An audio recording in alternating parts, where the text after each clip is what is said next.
তারেককে জব্বর শিক্ষা দিতে গোপন ছক কষে ফেলেছে হাসিনার আওয়ামী লীগ। চরম শত্রুদের সঙ্গে হাত মিলিয়ে আবার গদিতে ফেরার মাস্টার প্ল্যান সাজিয়েছে হাসিনার দল। গোপন চালে ফেঁসে যাচ্ছে তারেকের সরকার। পুরো প্ল্যানটা এমনভাবে সাজানো হয়েছে যাতে তারেক সরকারের পালানোর কোনো রাস্তাই না থাকে। সকল সত্যের উপরে সত্য হলো, বাংলাদেশ আওয়ামী লীগ বর্তমানে যে রাজনৈতিক পরিস্থিতির মধ্যে দাঁড়িয়ে আছে, এখান থেকে ফিরতে হলে, কামব্যাক করতে হলে আরেকটা অভ্যুত্থানের মধ্য দিয়ে কামব্যাক করতে হবে। কারণ বিএনপি সহসায় আওয়ামী লীগের উপর যে নিষেধাজ্ঞা দেওয়া হয়েছে সেটাকে প্রত্যাহার করবে না। সুতরাং আওয়ামী লীগকে ফিরতে হলে সকল শ্রেণী পেশার মানুষের সমর্থন নিয়ে ফিরতে হবে এবং রাশিয়াকেও এই খেলায় নিয়ে আসবে ভারত। এটা 100% ধরে রাখেন। রাশিয়া তখন আওয়ামী লীগের পক্ষে চলে আসবে, ভারত আওয়ামী লীগের পক্ষে চলে আসবে এবং ভারতের মোটামুটি সিন্ডিকেটে যে সকল দেশগুলো আছে সকলে তখন আওয়ামী লীগকে সমর্থন করবে। তখন আন্দোলন আরো বেগতিক হবে, জনগণের রোষণ হলে এই সরকার তছনছ হয়ে যাবে। ভারত এখন বুঝে শুনে কাজ করছে, ঠান্ডা মাথায় কাজ করছে। বিএনপির স্থায়ী কমিটির সদস্য ও স্বরাষ্ট্রমন্ত্রী সালাউদ্দিন আহমদের বাড়িতে হামলা ও ভাঙচুরের ঘটনা ঘটেছে, স্বরাষ্ট্রমন্ত্রী আহত। স্বরাষ্ট্রমন্ত্রী সালাউদ্দিন আহমদের বাড়িতে হামলা, ভাঙচুর এবং অগ্নিসংযোগ করা হয়েছে। আসসালামু আলাইকুম, জানিয়ে দেবো এইমাত্র হাতে থাকা সর্বশেষ গুরুত্বপূর্ণ সংবাদ। এত সময় শুনলেন সংবাদ শিরোনাম, এবার থাকছে বিস্তারিত। তার আগে ছোট্ট একটা রিকোয়েস্ট করতে চাই, যারা এই ধরনের নিউজ দেখতে ভালোবাসেন, দেরি না করে এই চ্যানেলটি সাবস্ক্রাইব করে বেল আইকনটি অল করে দেবেন। তাহলে দেশের সকল খবরগুলো সবার আগে এক ভিডিওর মাধ্যমে আপনি প্রথমে দেখবেন। দর্শক, শুরু অংশ শুনে হয়তো বা বুঝতে পেরেছেন যে আজকে নিউজটা কতটা গুরুত্বপূর্ণ, তাই বেশি দেরি করতে চাচ্ছি না। দর্শক, চলুন আমরা স্ক্রিনে চলে যাব, লাইক দিয়ে একের পর এক ধারাবাহিকভাবে আজকে সকাল আলোচিত খবরগুলো দেখে আসি।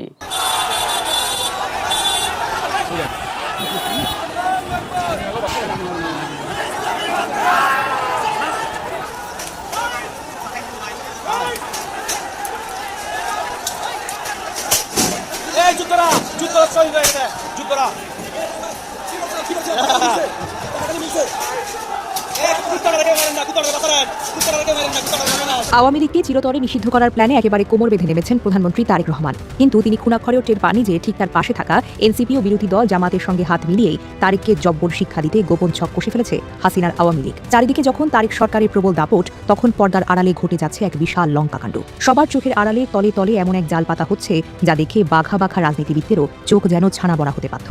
তারেক রহমান হয়তো ভাবছেন তিনি পুরো মাঠ নিজের পকেটে নিয়ে নিয়েছেন, কিন্তু আসল খেলা তো কেবল শুরু হলো। আজকের এই বিশেষ প্রতিবেদনে ফাঁস করা হবে কিভাবে চরম শত্রুদের সঙ্গে হাত মিলিয়ে আবার গদিতে ফেরার মাস্টার প্ল্যান সাজিয়েছে হাসিনার দল, আর কিভাবে এই গোপন চালে ফেঁসে যাচ্ছে তারেকের সরকার। রাজনীতিতে কেউ কারো চিরকালের বন্ধু নয়, আবার শত্রু নয়। এই পুরনো কথাটাই যেন নতুন করে প্রমাণিত হচ্ছে। যারা একসময় একে অপরের মুখ পর্যন্ত দেখতে চাইতো না, তারাই এখন গলাগুলি করে যেন এক হয়ে গেছে। উদ্দেশ্য একটাই, যেভাবেই হোক তারেক রহমানের সরকারকে গদি থেকে টান দিয়ে নামানো। এই কাজটা এত নিখুঁতভাবে করা হচ্ছে যে সরকার টেরও পাচ্ছে না তাদের পায়ের তলার মাটি কতটা নরম হয়ে গেছে। ভেতরে ভেতরে এমন সব গুটি সাজানো হচ্ছে যা দেখলে ভিমড়ি খেতে হবে। আওয়ামী লীগকে একেবারে তুড়ি মেরে উড়িয়ে দেওয়ার যে স্বপ্ন তারেক সরকার দেখছে, তার পেছনের গল্পটা বেশ চমকপ্রদ। একটু পেছনের দিকে তাকালেই দেখা যাবে এক অন্যরকম নাটক। গত সংসদ নির্বাচনে দেশি বিদেশি নানা হিসেবে এক বিশাল ভেলকিবাজি দেখেছিল দেশের রাজনীতি। সে সময় হাসিনার দলের বড় নেতাদের ইশারায় তাদের বিশাল ভোট ব্যাংক একদম চুপচাপ তারেক রহমানের দলের বাক্সেই পড়েছিল। তখন তারেক রহমান নিজেও বিদেশি মিডিয়াগুলোতে বেশ গলা ফাটিয়ে বড় বড় কথা বলেছিলেন। তিনি বলেছিলেন, শুধু একটা আদেশে কোনো রাজনৈতিক দলের কাজ বন্ধ করা গুরুতর অন্যায়। এই মিষ্টি কথায় গলে গিয়ে আওয়ামী লীগের অনেক নেতাকর্মী প্রকাশ্যে তারেক সরকারের পক্ষে ভোটও চেয়েছিলেন। তারা ভেবেছিলেন তারেক ক্ষমতায় এলে হয়তো তাদের উপর চরম কোপ আর পড়বে না। কিন্তু গদিতে বসার পর চিত্রটা পুরোপুরিভাবে পাল্টে যায়। ক্ষমতায় বসেই তারেক রহমান সেই সাময়িক নিষেধাজ্ঞাকে সংসদে একেবারে পাকা আইনে পরিণত করে ফেললেন। আর এতেই চরমভাবে খেপে যায় আওয়ামী লীগ। তারা হাতে নাতে টের পায় যে তাদের সঙ্গে বিশাল এক ভণ্ডামি করা হয়েছে, আর এই ধোঁকাবাজির মাসুল কড়ায় গন্ডায় আদায় করতেই এখন মরিয়া হয়ে উঠেছে তারা। তবে নিষেধাজ্ঞার পেছনের আসল ঘটনাটি বুঝতে হলে 2025 সালের মে মাসের দিকে একটু নজর দেওয়া যায়। সেই সময় ইউনূস সরকার সন্ত্রাস বিরোধী আইনে একটু প্যাচ কষে একটা নতুন নিয়ম জারি করেছিল। আগের নিয়মে কোনো দলের কাজ একেবারে বন্ধ করার সরাসরি কোনো কথা ছিল না, কিন্তু 11ই মের পর সেই নতুন নিয়ম নিয়ে রাতারাতি হাসিনার দলের সব কার্যক্রম নিষিদ্ধ ঘোষণা করা হয়। নির্বাচন কমিশনও সাথে সাথে তাদের নিবন্ধন আর প্রতীক আটকে দেয়। ফলে 2026-এর জাতীয় নির্বাচনে আর লড়তে পারেনি তারা। আর সেই সুযোগটাকেই দারুণভাবে কাজে লাগিয়েছে তারেকের দল। কিন্তু রাজনীতির মাঠে এসব তো নিছক একটা চাল, আর সেই চালের চরম জবাব দিতেই এবার নতুন গুটি সাজিয়েছে আওয়ামী লীগ। এত বড় ধোঁকা খাওয়ার পর কেউ কি আর চুপ করে বসে থাকে? হাসিনার দলও বসে নেই। তারা বুঝতে পেরেছে সোজা আঙুলে ঘিতে আর উঠবে না, তাই আঙুলটা বাঁকা করার পুরো প্রস্তুতি নিয়ে ফেলেছে তারা। অনেকের মনে প্রশ্ন জাগতে পারে, যাদের এত বড় শাস্তি দেওয়া হলো তারা কিভাবে ঘুরে দাঁড়াবে? এখানেই রয়েছে মূলত আসল কেরামতি। সরাসরি নিজেদের নামে বা প্রকাশ্যে মাঠে নামতে না পারলেও পেছনের দরজা দিয়ে তারেক সরকারকে নাকানি চুবানি খাওয়াতে দারুণ এক গোপন মিশন হাতে নিয়েছে আওয়ামী লীগ। তাদের প্রধান টার্গেট এখন মূলত দুটি জায়গায়। প্রথমত, বিভিন্ন পেশাজীবী সংগঠনের নির্বাচন, বিশেষ করে আইনজীবীদের বড় বড় সমিতিগুলো। আর দ্বিতীয়ত, কোরবানির ঈদের পরপরই শুরু হতে যাওয়া স্থানীয় সরকারের ধাপে ধাপে নির্বাচনগুলো। এই দুই জায়গাতেই নিজেদের বিশাল ভোট ব্যাংক কাজে লাগিয়ে তারেক সরকারকে চরম শিক্ষা দেওয়ার প্ল্যান করা হয়েছে। অন্যদিকে পেশাজীবীদের কোর্টে এখন চলছে নতুন নতুন নাটক। বার কাউন্সিল আর সুপ্রিম কোর্ট আইনজীবী সমিতির নির্বাচনে সরাসরি নিজেদের নাম মাঠে নামছে না আওয়ামী লীগের নেতারা, বরং আইনজীবীদের অধিকার রক্ষা নামে নতুন এক ব্যানার তৈরি করে আলাদা করে দল সাজিয়েছে। উদ্দেশ্য খুবই পরিষ্কার, নিজেদের আসল পরিচয় লুকিয়ে তারেকের দলের বড় নেতাদের একেবারে ঘায়েল করে দেওয়া। এই ছদ্মবেশী দলের আড়ালে হয়তো হাসিনার দলের সেই পুরনো নেতাদেরই কলকাঠি নাড়ছেন, যা তারেক রহমানের কাছে বড় ধরনের এক গলার কাঁটা হয়ে দাঁড়িয়েছে। তারা বুঝতে পেরেছে সরাসরি মারামারিতে না গিয়ে বুদ্ধির জোরে এখন বাজিমাত করতে হবে। তবে সবচেয়ে বড় চমকটা লুকিয়ে আছে অন্য জায়গায়। যে জামাত আর এনসিপিকে তারেক সরকার খুব কাছের বলে মনে করতেন, তাদের সঙ্গে গোপনে হাত মিলিয়েছে আওয়ামী লীগ। গত বেশ কিছুদিন ধরে ভারতে বসে হাসিনার দলের বড় বড় নেতারা একটার পর একটা গোপন মিটিং করে বলেছেন তাদের হিসাব একদম সোজা। যেহেতু তারা নিজেরা ভোট করতে পারছে না, তাই তারেকের দলের লোকেদের হারাতে সরাসরি জামাত আর এনসিপিকে সমর্থন দেবে। রাজনীতিতে যে শেষ কথা বলে কিছু নেই, এই কথাটা অক্ষরে অক্ষরে প্রমাণ করেছেন জামাত ও এনসিপি নেতারা। তারাও বেশ বুঝতে পারছেন যে স্থানীয় ও পেশাজীবী নির্বাচনে হাসিনার দলের এই বিশাল ভোট ব্যাংক তাদের পকেটে এলে কিন্তু জয়টা একদম নিশ্চিত। তাই পুরনো সব রাগ অভিমান ভুলে তারাও এই গোপন চালে রাজি হয়ে গেছেন। এর চাইতে বড় রাজনৈতিক দিগবাজি তো আর কি হতে পারে। আর এই গোপন খাতিরের সবচেয়ে বড় প্রমাণ মিলেছে বন্দর নগরীর চট্টগ্রামে। গত 14 এপ্রিল চট্টগ্রামে এক অন্যরকম চমক দেখা দেয়। এনসিপির বড় নেতা ও কুমিল্লার সাংসদ হাসনাত আব্দুল্লাহ আচমকা দেখা করেন এক সময়ের বড় আওয়ামী লীগের নেতা মঞ্জুর আলমের সাথে। এই মঞ্জুর আলমের অতীত ইতিহাস ঘাটলে যে কারো চোখ কিন্তু কপালে উঠবে। 2010 সালে তিনি বিএনপির সমর্থন নিয়ে জাদরের নেতা এবিএম মহিউদ্দিন চৌধুরীকে হারিয়ে মেয়র পদে বসেছিলেন। এরপর তিনি চেয়ারপারসনের উপদেষ্টাও হয়েছিলেন। আবার 2018 সালে তিনি নৌকার টিকিট পেতেও বিস্তর দৌড়ঝাঁপ করেছিলেন। এখন চারিদিকে খবর উঠছে এই পাক্কা খেলোয়াড় মঞ্জুর আলমকে এনসিপির টিকিটে চট্টগ্রামে দাঁড় করাতে চায় হাসিনার দল। নিজেদের কোনো বড় নেতা মামলা বা অন্য ঝামেলার কারণে মাঠে নামতে না পারলে তারেকের লোককে হারাতে এই মঞ্জুরের পেছনেই সব শক্তি ঢেলে দেবে তারা। চট্টগ্রামের মাটিতে তারেক সরকারকে বেকায়দায় ফেলতে এটা এক মোক্ষম চাল। শুধু চট্টগ্রাম নয়, সিলেটের দিকে তাকালেও কিন্তু একই রকম চাঞ্চল্যকর চিত্র চোখে পড়বে। কিছুদিন আগেই তো জামাতের আমির ডাক্তার শফিকুর রহমান সিলেটে গিয়ে দলের মেয়র লোক নিয়ে বেশ স্থলস্থূল আলোচনা করে এসেছেন। আর সবচেয়ে আশ্চর্যের বিষয় হলো, সে আলোচনার পরপরই সিলেটে থাকা জামাত নেতাদের সঙ্গে লন্ডনে বসে থাকা হাসিনার দলের পলাতক নেতাদের খুব গোপন একটা আলাপ হয়েছে। বোঝাই যাচ্ছে পুরো দেশ জুড়েই তারেক সরকারকে একঘেয়ে করতে এক অদ্ভুত জোট ভেতরে ভেতরে অনেক দূর এগিয়ে গেছে।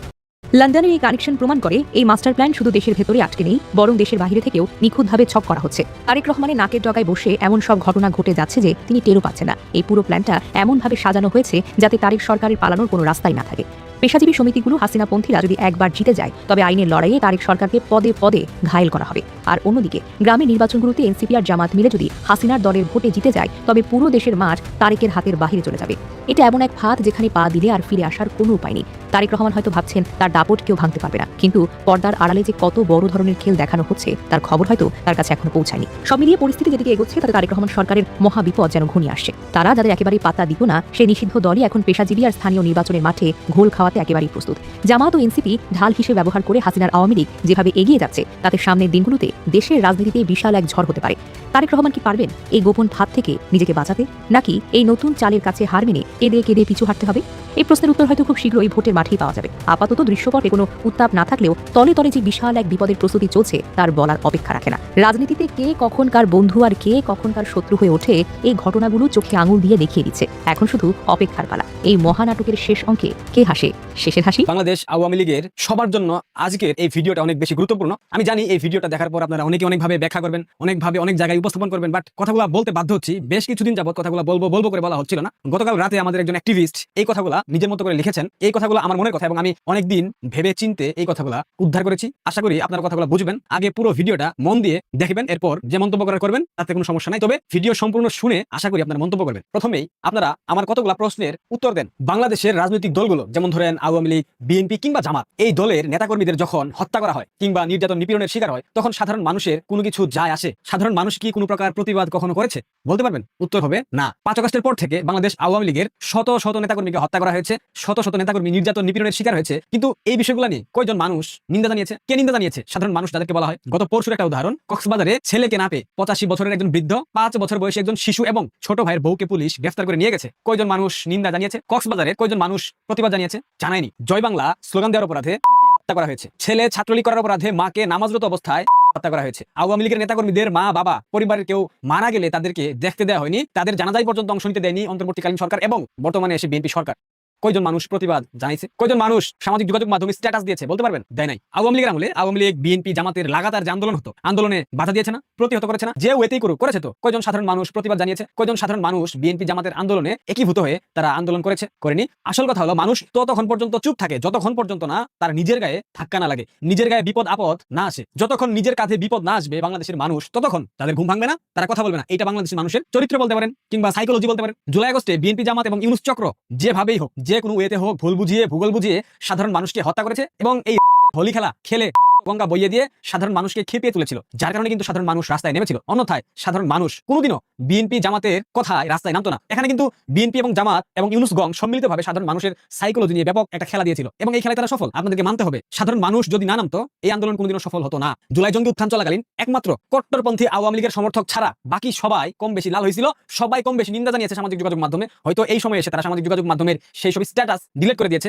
কিন্তু বললাম তো যারা কট্টরপন্থী আওয়ামী লীগের সমর্থক এরা ছাড়া কম বেশি সবাই নিন্দা জানাইছিল, কম বেশি সবাই হাফ লাল হলেও হয়েছিল। কথা অস্বীকার করতে পারবে না। যারা অস্বীকার করবে এখন তারা হয় গোয়াটুমি করতেছে, না হয় জুলাইতে বাংলাদেশে কি হয়েছিল অ্যাকচুয়ালি তারা সেটা জানি না। আওয়ামী লীগের নেতাকর্মীদের অনেক বড় বড় নেতার পরিবারের লোকজন রাস্তায় নেমেছিল, অসংখ্য উদাহরণ আছে। কয়টা উদাহরণ নেবেন? অসংখ্য আওয়ামী লীগের সভাপতি সাধারণ সম্পাদকের মেয়ে ছেলে নিকটাত্মীয় রাস্তায় নেমেছিল, আন্দোলনে সম্মতি দিয়েছিল কিনা অস্বীকার করতে পারবেন? এখন উদাহরণ টানতে গেলে ভিডিও অনেক লম্বা হয়ে যাবে। বাংলাদেশ আওয়ামী লীগ যদি কামব্যাক করতে চায় একা একা কামব্যাক কখনো করতে পারবে না। এটা হবে না। কেন হবে না জানেন? কারণ ইউনুস জামাত বিএনপি গং সাধারণ মানুষকে রাস্তায় নামাতে না পারলে জুলাই জঙ্গি উত্থান কোনোদিনও সফল হতো না। এটাই বাস্তব। ঠিক একইভাবে আওয়ামী লীগ একা একা কখনোই ব্যাক করতে পারবে না। আওয়ামী লীগকে ব্যাক করতে হলে জুলাই ষড়যন্ত্রের শিকার এই সাধারণ জনগণকে সাথে নিয়ে এদের সাথে অ্যালাইন হতে হবে। কে লাল, কে কালো, কে বেগুনি, কে হলুদ, এই সব নিয়ে অহেতুক তর্ক বিতর্ক ছাড়া আর কিচ্ছু হবে না। তাই যত দ্রুত সম্ভব এই তর্ক বিতর্ক বন্ধ করতে হবে। লালদের মাফ নাই, লালদের কোনো ক্ষমা নাই, আমি বলেছি, অস্বীকার করছি না, কিন্তু দীর্ঘদিন ভেবে দেখলাম এটা আমাদের রং অ্যাপ্রোচ। এই অ্যাপ্রোচ দিয়ে কখনোই কামব্যাক করা যাবে না। বাংলাদেশের রাজনৈতিক বাস্তবতায় বর্তমান প্রেক্ষাপটে ফেসবুকে যারা বিএনপি জামাতের অপকর্মে অতিষ্ঠ হয়ে কিছুটা আওয়ামী লীগের পক্ষে নেগেটিভ দাঁড় করাতে চায়, তারা এই লাল বদর ট্যাগ দেওয়া পছন্দ করে না। আপনিও করতেন না, আমিও করতাম না, এটাই বাস্তব। এইটার উপর তারা মারাত্মক অতিষ্ঠ বিরক্ত হতেই পারে, এটা খুব স্বাভাবিক। আপনারা যদি মনে করেন আওয়ামী লীগের সব নেগেটিভ আওয়ামী লীগ বানাবে, অন্য কাউকে লাগবে না, তাহলে এখনো আপনারা বুকার স্বর্গে আছেন, বুকার স্বর্গে বসবাস করছেন এবং আপনারা পাশাপাশি দলটাকে ডুবাচ্ছেন। আপনি আমি আমরা যত কথাই বলি না কেন, সাধারণ মানুষ এটা আওয়ামী লীগের চোখেই দেখবে, আর যেটা আওয়ামী লীগের চোখে দেখে সেটা নিয়ে সাধারণ মানুষ মাথা ঘামাবে না।